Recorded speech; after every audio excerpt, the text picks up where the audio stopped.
Сәлеметсіздер ме көрермендер? Бүгін біздің дайындайтын тағамымыз голубцы. Оған бізге қажет фарш 800 грамм, бір луковица және де бұрыш тұз. Бұл начинкасына фарш. Зажаркаға бізге тағы бір луковица. Оны зажаркаға осылай тураймыз. Сәбізді міне осылай тураймыз. Және де орта кесе рис қосамыз. Бұрыш және тұз. Пиязды фаршқа қосамыз. Бір қайнатып алып күрішті, жарты кесе күрішті бір қайнатып алғанда осындай болады. Осындай мөлшерде бір кесе болады. Оны да қосамыз. Дәміне қарай қара бұрыш пен тұзды қостық. Жақсылап тұрып араластырамыз.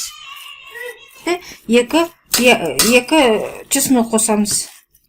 Жақсылап араластырамыз. Қолмен жақсылап тұрып араластырамыз. Капустаны қайнаған суға қайнатып, жапырақтары жұмсарғанша қайнатамыз. Мынандай жұмсақ болды. Әр жапыраққа бір ас қасық фарш саламыз. Және оны капустаға ораймыз.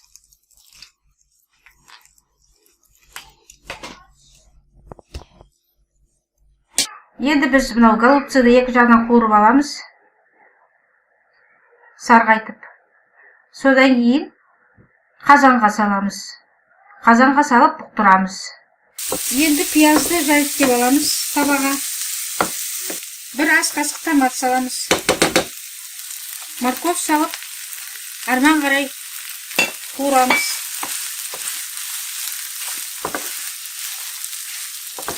Аздап бұған кішкене су қосып жібереміз.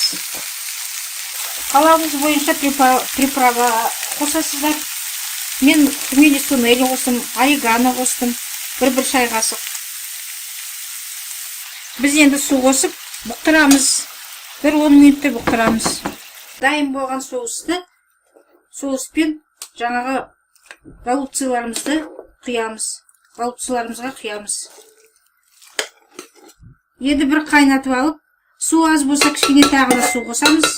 Бір қайнатып алып, ақырын қойып, баяу отта пісіреміз. 40-45 минут. Голубцымыз дайын болды. Енді дәмін көреміз. Міне біздің голубцымыз осындай әдемі, дәмді болды. Біздің каналға жазылуға ұмытпаңыздар, лайк қойыңыздар. Сау болыңыздар.